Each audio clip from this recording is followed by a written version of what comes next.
200 jeunes sont réunis depuis ce 15 novembre à Ouagadougou à l'occasion des États généraux de la jeunesse.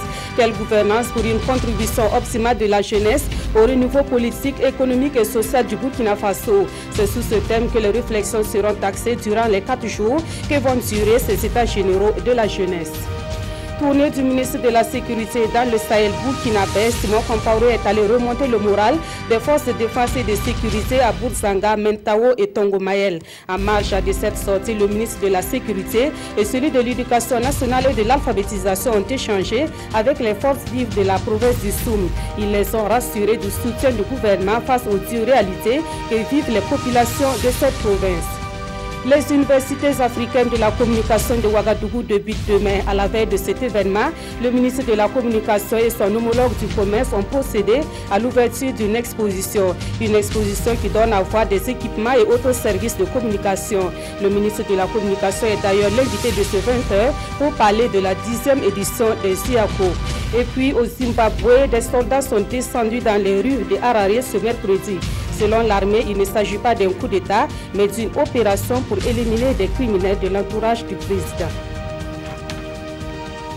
Mesdames, Messieurs, bonsoir. Cela dit, c'est parti pour les États généraux de la jeunesse, sa première édition au Burkina Faso. Les jeunes venus des 45 provinces du pays vont identifier les problèmes auxquels ils sont confrontés. Les jeunes feront aussi des propositions de solutions qu'ils vont soumettre aux dirigeants. La cérémonie d'ouverture est intervenue cet après-midi à la salle des banquets de Ouaga 2000. Urbain Benito Somé et Omar Zombri.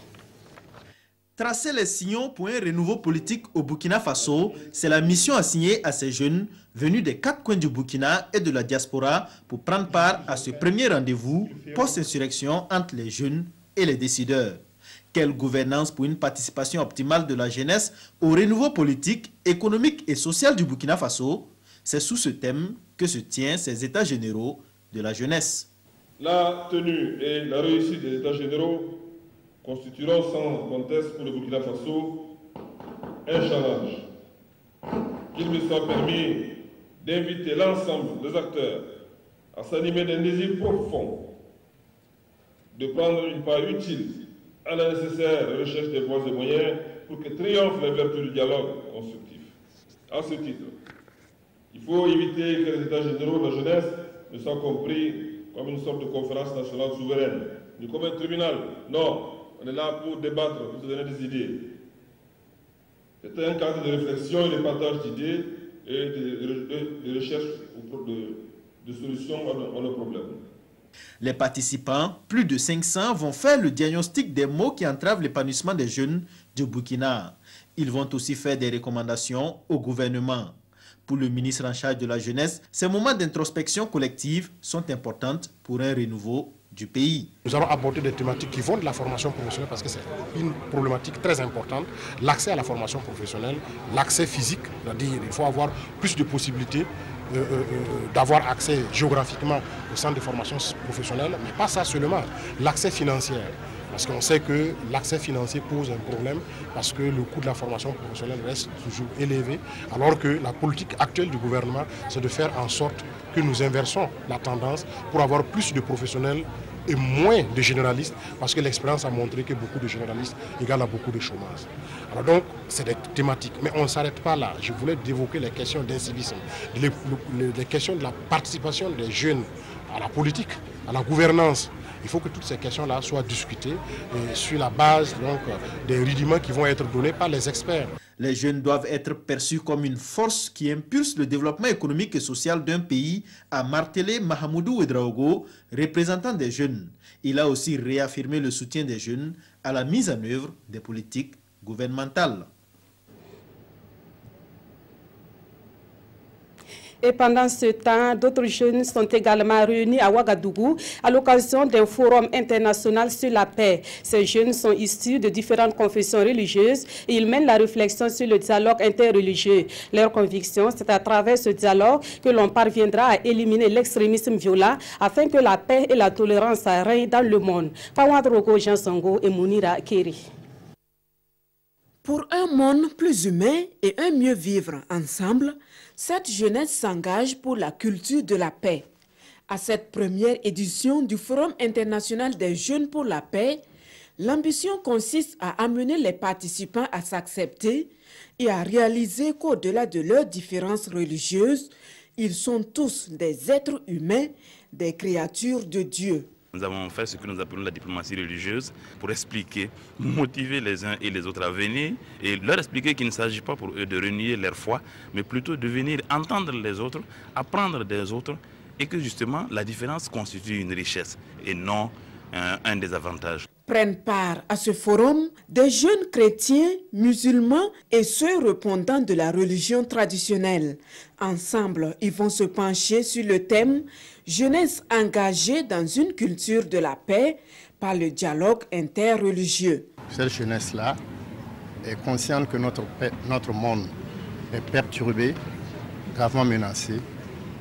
Et comme notre avenir c'est la jeunesse, elle pense déjà à soulever le problème et en faire en sorte que, à travers ces différentes réunions, il y ait une prise de conscience générale, de façon à ce que, par des échanges, on puisse trouver une solution qui rende ce monde-là beaucoup plus paisible, beaucoup plus pacifique.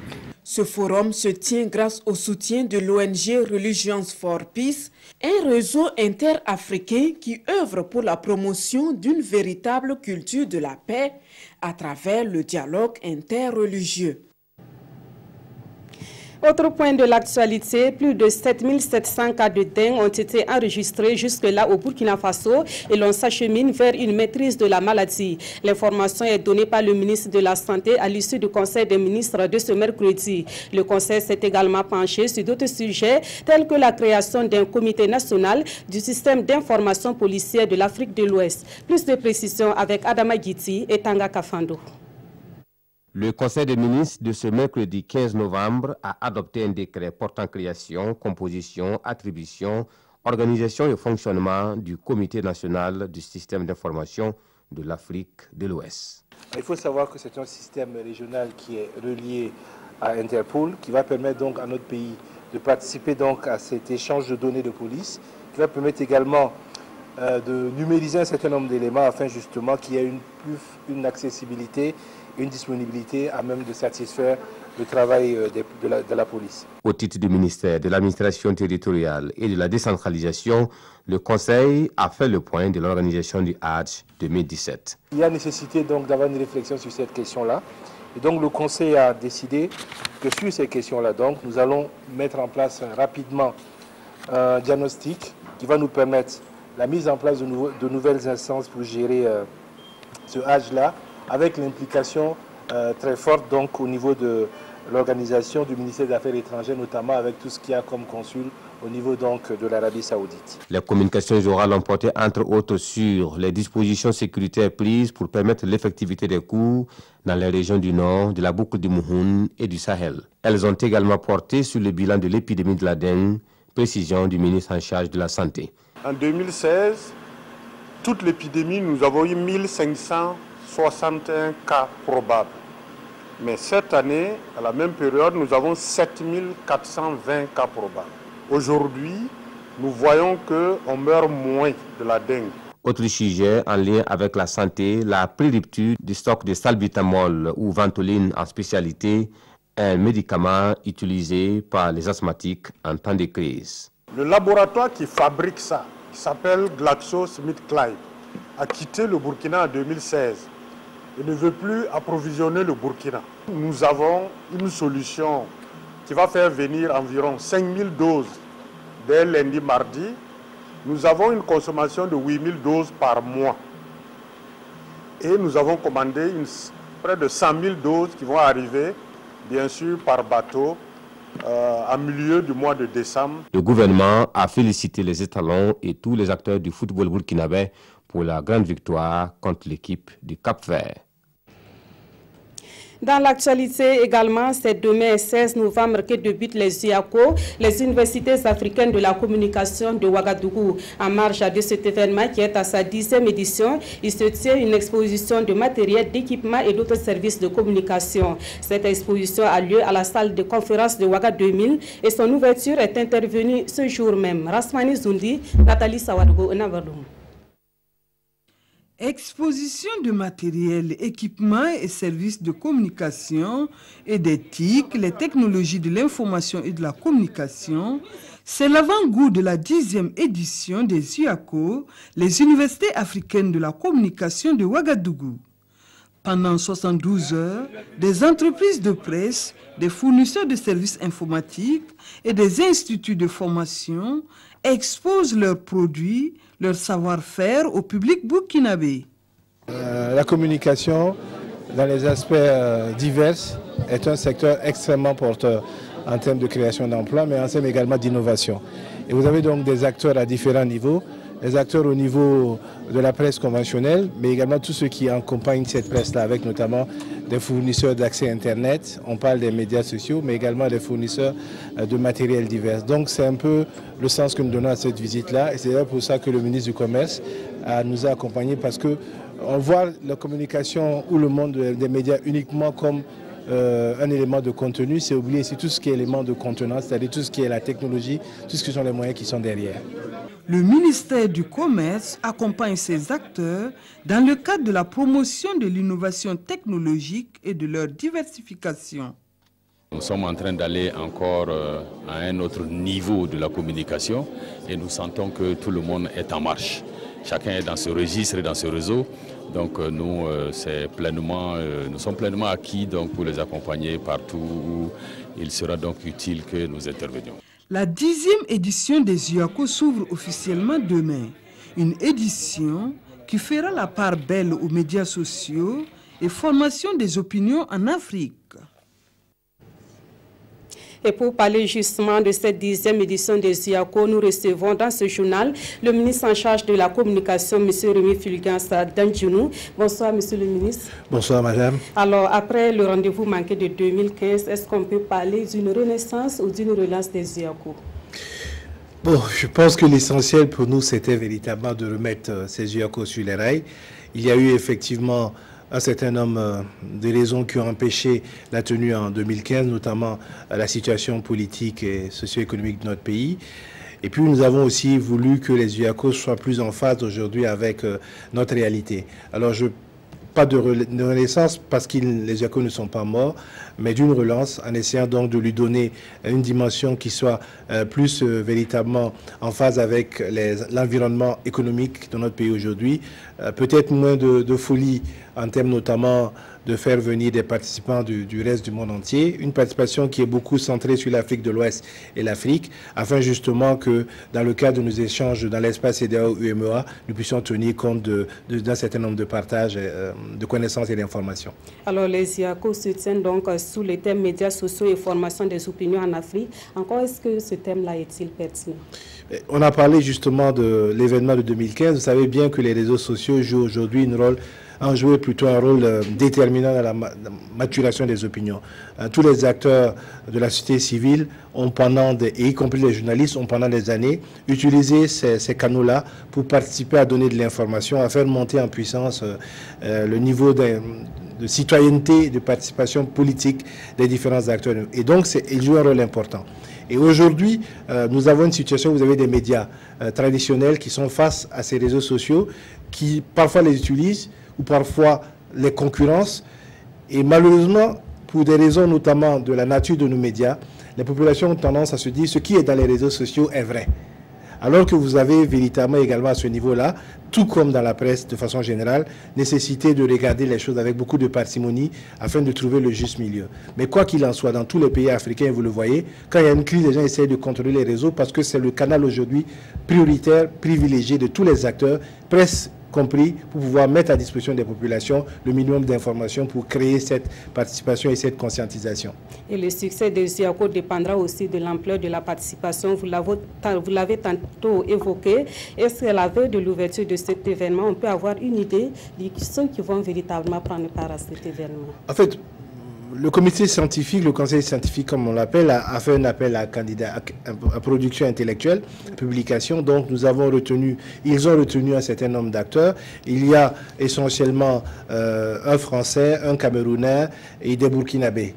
Voilà un peu. Après, vous avez des des experts qui viennent de la sous-région, du Bénin, du Mali, du Niger, de la Côte d'Ivoire, d'autres pays environnants. Je pense que la participation, pour moi, elle est intéressante. Mais comme je dis, vous avez des UACO qui fonctionnaient sur un principe simple, c'était que c'était financé en partie par les fonds particuliers de la présidence du Faso avec quelques conseillers occultes. On essaie de mettre dans une situation où on sait que l'État met à notre disposition un certain montant donné et nous travaillons avec ce montant-là en essayant d'avoir des partenaires autour. Je me réjouis en tout cas du niveau de participation. Nous avons aujourd'hui à peu près 35-40 personnes qui sont attendues de la sous-région ouest-africaine pour participer. Vous avez donc nos experts locaux qui vont s'y joindre. Nous avons essayé d'inviter tous les acteurs du monde des médias sociaux, nos blogueurs. Vous avez des noms aujourd'hui qui sont célèbres sur Facebook et compagnie. Nous voulons qu'ils viennent participer, qu'ils viennent s'imprégner de nos réalités. Et je pense qu'on aura du monde suffisamment pour donner de la matière. Avec les étudiants, avec les professionnels, je pense que la participation sera intéressante. Et pour terminer, donc un appel à lancer à ce monde de la communication à la veille donc de l'ouverture des UACO. Non, je voudrais plutôt féliciter les différents acteurs qui ont rendu possible ces UACO-là. Vous savez qu'il y a deux panels qui nous paraissent importants. C'est la responsabilité citoyenne face aux défis sécuritaires. Ce panel-là qui aura lieu donc le vendredi, donc dès demain soir, donc le jeudi soir, de 16h à 18h, sera retransmis en direct par la radio nationale et par des acteurs des FM locales qui vont pouvoir intéresser les populations. Et puis le vendredi, vous avez un autre panel sur la responsabilité pénale et civile des acteurs au niveau des réseaux sociaux, avec notamment la présence de communicants du CIL, etc. Et je pense que ce panel aussi sera retransmis. Donc je voudrais féliciter tous ceux qui rendent possible cette ouverture des UACO aux populations à travers donc la radio, qui est un média relativement chaud et qui permet donc aux différents acteurs d'être imprégnés de cette réalité et rendre possible donc cela. Donc inviter tout le monde à se retrouver demain à 9h donc pour lancer cette 10e édition qui reprenne vie après la période d'arrêt de 2015. Merci beaucoup, Monsieur le ministre, d'être passé nous donner donc tous ces détails sur la 10e édition des UACO qui débute demain. Suite de ce journal, et nous parlons de la visite du ministre d'État, ministre de la Sécurité dans la région du Sahel. Simon Compaoré s'est rendu à certains postes de commandement, dont la gendarmerie de Bourzanga qui a récemment résisté à l'assaut des terroristes. Autre lieu qui a reçu la visite du ministre de la Sécurité, ce sont les postes de commandement de Mentao et de Tongomael, où Simon Compaoré a apporté soutien et réconfort aux forces de défense et de sécurité. Amado Ilboudo et Yarkiteda. Au pas de course, Simon Compaoré arrive au commissariat de police du district de Tongomael. Il est 5h35 ce mardi 14 novembre. Ce commissariat, faut-il le rappeler, a été détruit par les terroristes. Il est réhabilité dans tous les sens, effectif revu à la hausse, moyens roulants renforcés avec 6 motos neuves et un véhicule pick-up. L'officier de police Gouem Moussa et ses hommes sont honorés et se réjouissent de cette visite, mais les hommes ont quelque chose à dire. On souhaiterait si quelque chose pouvait être fait pour que ceux qui sont dans le Sahel ne dépassent pas 3 ans dans cette localité. En tout cas, moi, je prends la chose au bon. Et il va falloir que tout le monde passe. Parce qu'il n'y a pas de gens qui ont été recrutés pour servir la ville et d'autres pour servir la campagne. Outre les mutations, les hommes de Tongomael veulent être plus forts qu'avant. Pour cela, voici les préoccupations. Nous sommes en manque de matériel de protection, notamment les gilets et les casques. Vous avez beaucoup fait, mais il reste un peu que nous souhaitons que vous nous aidiez encore. Les préoccupations qui consistent à la fourniture de gilets et de casques seront examinées immédiatement dès que je vais rentrer. Le moral de la troupe remontée à Tongomael, le ministre de la Sécurité constate cette fois-ci avec désolation et amertume les ruines du commissariat de police du district de Mentao. Là, les terroristes sont passés par là le 22 septembre 2007. Après Mentao, Simon Compaoré est à Bourzanga. Il marque un arrêt pour saluer la bravoure et la ténacité des éléments de la brigade territoriale de gendarmerie et du commissariat de police du district de cette localité. Ensemble, ils ont repoussé les terroristes dans la nuit du 7 au 8 novembre dernier alors qu'ils avaient pour cible la brigade territoriale de Bourzanga. Les 2 motos emportées ont été immédiatement remplacées sur place avant d'animer une rencontre avec les forces vives de Bourzanga. Simon Compaoré quitte la zone avec le sentiment d'avoir été entendu. Très heureux de voir que le message est passé. Partout où nous sommes passés, le message est passé au niveau des enseignants. Et nous voulons leur dire merci, leur dire que nous allons tenir parole. De Bourzanga à Diguel, en passant par Dibo et Baraboulé, la délégation gouvernementale a demandé le soutien des populations et de l'ensemble des acteurs aux forces de défense et de sécurité pour mieux sécuriser le nord du pays. Et en dehors des visites aux différents postes de commandement, le ministre de la Sécurité et celui de l'Éducation nationale et de l'alphabétisation se sont entretenus avec les forces vives du SOUM. Les deux ministres ont rassuré les populations de cette province que le gouvernement est à leur côté face aux difficultés qu'elles rencontrent. Ces difficultés sont principalement d'ordre sécuritaire, avec pour conséquence la fermeture de certaines écoles. Le point de la rencontre avec Amadou Ilboudo et Nyarkiteda. Simon Compaoré de la Sécurité et Jean-Martin Koulibaly de l'Éducation nationale parlent aux forces vives de la province du Somme. Les unités de sécurité et de défense ont été renforcées. Reste à reprendre les activités administratives, surtout pédagogiques en agonie, dans une bonne partie de la province du Somme depuis le regain des attaques terroristes dans le nord du Burkina. Bémol moral pour nous encourager à retourner donc dans nos postes de travail. Félicitations à vous. C'est un message fort d'intérêt que nous apprécions à sa juste valeur. Et ce vieux d'un mois 10 jours au Soum, nous avons dans nos réalités. Ensemble, nous pouvons maintenir nos écoles ouvertes. Nos écoles ouvertes, parce que sinon, ce n'est pas bon pour nous. Et nous sommes venus pour vous dire que les plus hautes autorités de notre pays nous chargent de vous dire que vous avez leur soutien. Et cette rencontre, justement, au-delà d'apporter un soutien moral, a pour objectif d'annoncer de nouvelles mesures sécuritaires pour une reprise effective des activités pédagogiques dans toute la province du Somme. Nous avons annoncé aux enseignants les mesures que le gouvernement entend mettre en place. Des mesures, somme toute, qui sont à peu près similaires à celles que nous avions mises en place l'année dernière, peut-être un peu plus renforcées et qui devraient recréer un cadre de travail sécurisé et leur permettre de rejoindre. La question sécuritaire ne pouvant être discutée de fond en comble en public, Simon Compaoré insiste néanmoins, la zone est bien quadrillée avant d'indiquer qu'au-delà de la réponse militaire, le gouvernement a mis en place le PUS, le programme d'urgence pour le Sahel. Un message visiblement bien perçu pour beaucoup, car selon eux, la rencontre de Djibo sonne déjà comme une aubaine pour galvaniser les différents acteurs. Pour eux, le changement est d'ores et déjà perceptible et chaque acteur doit jouer sa partition. La solution est en chacun. À chacun de faire un effort. Le reste, c'est dans le cœur et dans le vouloir.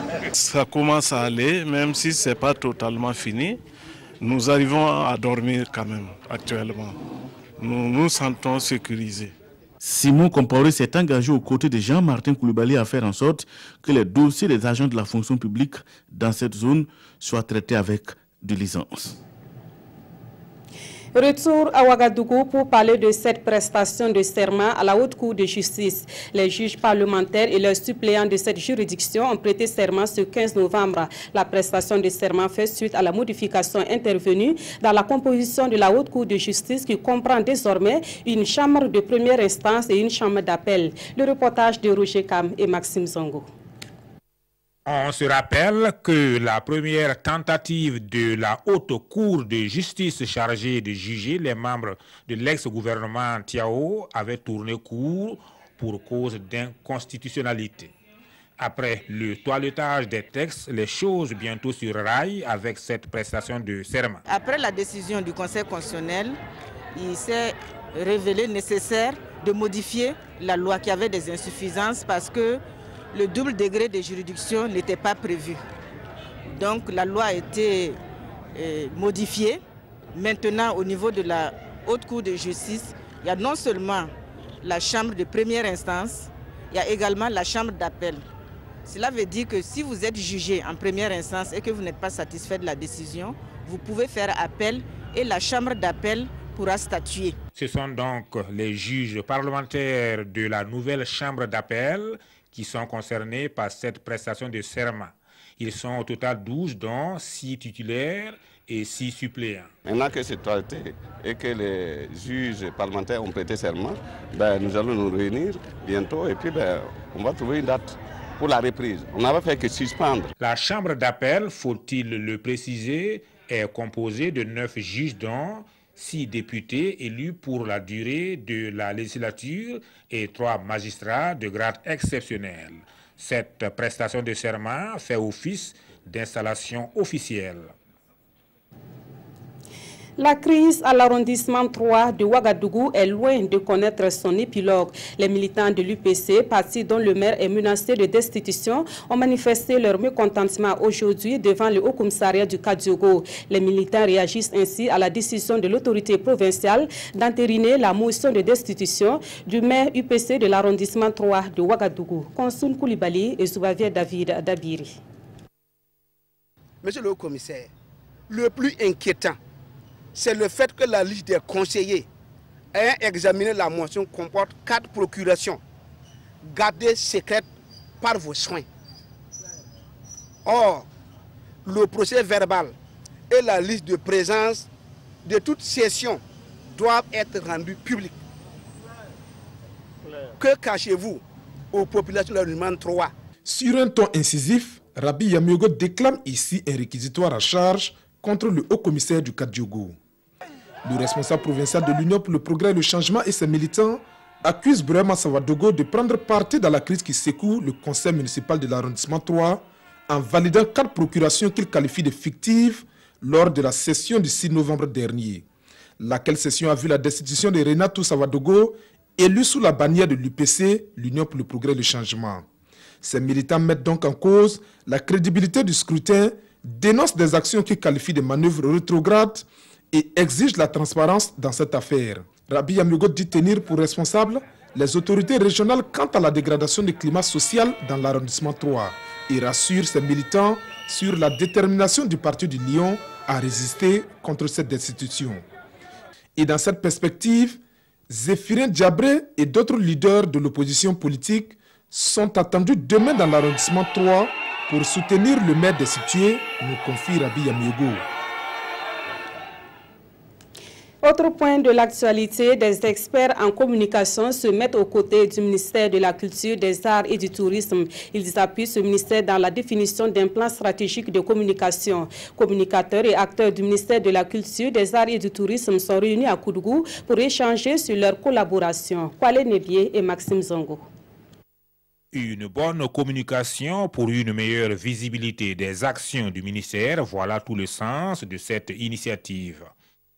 En décidant d'élaborer une stratégie de communication, le département en charge de la culture entend ainsi se doter d'un référentiel le plus professionnel afin de mieux mettre en exergue les atouts du ministère. Il s'agit maintenant d'avoir une vision claire, de savoir les bases que nous posons en matière de communication, de toucher les cibles du ministère en charge de la culture. Ce plan stratégique de communication en élaboration permettra ainsi, selon les premiers responsables du département, de décliner les différentes actions susceptibles de faire la promotion de tout le potentiel culturel et touristique existant au Burkina. Avec la multiplicité des moyens de communication aujourd'hui, il est bon de disposer d'une stratégie qui montre, qui trace les voies afin qu'on puisse mener des actions efficientes. Voilà, des actions efficientes et efficaces. Parce qu'il ne sert pas d'avoir de grands moyens, mais il faut savoir aussi les utiliser. Participe à la réflexion de Koudougou des démembrements du ministère de la Culture, des Arts et du Tourisme, ainsi que des experts en communication. Pendant une semaine, ils auront des échanges approfondis destinés à définir un plan d'action opérationnel qui répond à la nouvelle vision du ministère.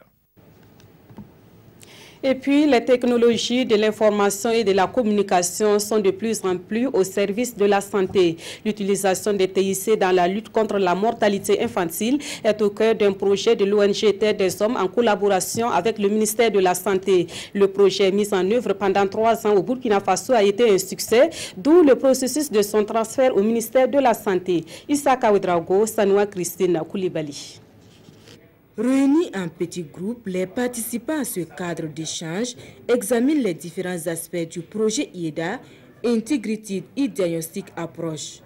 Un projet mis en œuvre dans 600 formations sanitaires avec pour souci la réduction de la mortalité infantile.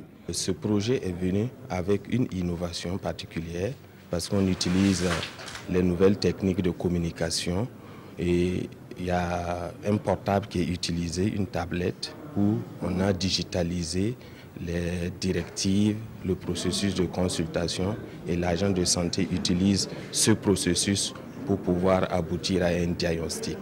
Voilà.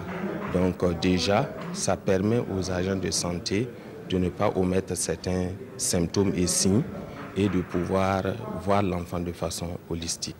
Une nouvelle approche qui aurait fait ses preuves sur le terrain, d'où l'ambition des deux partenaires, le ministère de la Santé et l'ONG Terre des Hommes, de l'étendre à toutes les formations sanitaires. À cette envergure, il faut dire qu'il est beaucoup plus difficile pour une ONG de pouvoir assurer. C'est vraiment de la responsabilité du ministère. Et le ministère, en collaboration avec ses partenaires, en tout cas envisage vraiment de déployer cet outil et tout ce paquet d'activités au niveau national. Donc c'est dans ce cadre que le transfert de compétences et de la technologie est envisagé afin que le transfert intégral puisse être effectif. À l'issue donc de ces travaux en groupe suivis de plénière, le document de transfert du projet au ministère de la Santé devrait être adopté. À l'étranger, la situation politique est confuse au Zimbabwe. Ce mercredi, l'armée a pris position dans les rues de la capitale Harare. Selon elle, il ne s'agit pas d'un coup d'État, mais d'une opération destinée à éliminer des criminels de l'entourage du président Robert Mugabe. Le Zimbabwe sous tension, l'armée affirme avoir pris le contrôle du pays mais se défend de tout coup d'État. La nuit dernière, des échanges de tirs nourris ont été entendus près de la résidence du président Mugabe à Harare. Des chars étaient également postés dans les environs de la capitale zimbabwéenne. Dans une allocution télévisée, le général Sibusiso Moyo a voulu rassurer le pays. Nous assurons à la nation que son Excellence le Président et sa famille sont sains et saufs et que leur sécurité est garantie, a-t-il dit, avant d'ajouter que cette intervention de l'armée visait à éliminer des criminels proches du Président.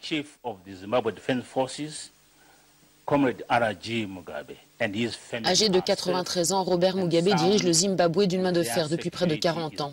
C'est sa décision la semaine dernière de limoger son vice-président qui a mis le feu aux poudres. Emerson Mnangagwa, longtemps présenté comme le dauphin de Mugabe, entretient en effet des liens étroits avec l'armée. Or, son éviction bénéficie à Grace Mugabe, qui, si elle se retrouve désormais en position idéale pour succéder à son époux, compte, elle, de nombreux opposants au sein du parti et du gouvernement. La disqualification des étalons à la Coupe du Monde, une affaire de proxénétisme dans l'ouest du Burkina Faso et la remise du projet de constitution au chef de l'État. Voici autant de sujets évoqués dans la presse écrite ce 15 novembre. La revue de presse est signée Vincent Tchendrebego. Projet de constitution, la peine capitale constitutionnellement abolie au Burkina Faso, comme le met en exergue ce titre de citoyen. Le principe étant que nul ne peut ôter la vie d'autrui au Burkina Faso, explique le président de la commission constitutionnelle, Maître Alidou Ouedraogo, qui a officiellement transmis ce projet hier au président du Faso. Accès à l'eau potable, à la santé, à l'éducation et à l'autosuffisance alimentaire, voilà des droits sociaux que la prochaine loi fondamentale va consacrer si elle est adoptée. Dans la configuration des institutions, on aura un exécutif semi-parlementaire, un parlement libre dans ses initiatives mais soumis à un contrôle et un pouvoir judiciaire dont l'indépendance est renforcée avec la création d'une cour constitutionnelle en lieu et place du Conseil constitutionnel. Existe la haute cour de justice qui fera place à une chambre criminelle au sein de la cour d'appel pour connaître des fautes commises par les personnalités de l'État. À la une de l'Observateur Palga, une affaire d'exploitation sexuelle dans l'ouest du Burkina. L'histoire d'une Nigériane qui aurait fait venir des adolescentes de son pays au Burkina avec à la clé une promesse d'emploi. Mais elle n'était pas la bonne samaritaine, mais plutôt une proxénète à la cupidité démesurée, selon le journal. Les jeunes filles sont livrées à la prostitution sur des sites aurifères malgré elles et au profit de leur patronne. Conséquence, certaines sont mortes, d'autres mères ou enceintes d'auteurs inconnus. Une enquête en cours pourrait livrer d'autres secrets, ajoute l'Obs. Le match des étalons contre le Cap-Vert est relégué au second plan dans les quotidiens, sauf le pays qui souligne que notre équipe nationale a sauvé l'honneur par sa victoire de 4-0. Les étalons n'ont pas eu le soutien habituel du public, relève le journal. Un public découragé par le résultat du match rejoué entre le Sénégal et l'Afrique du Sud.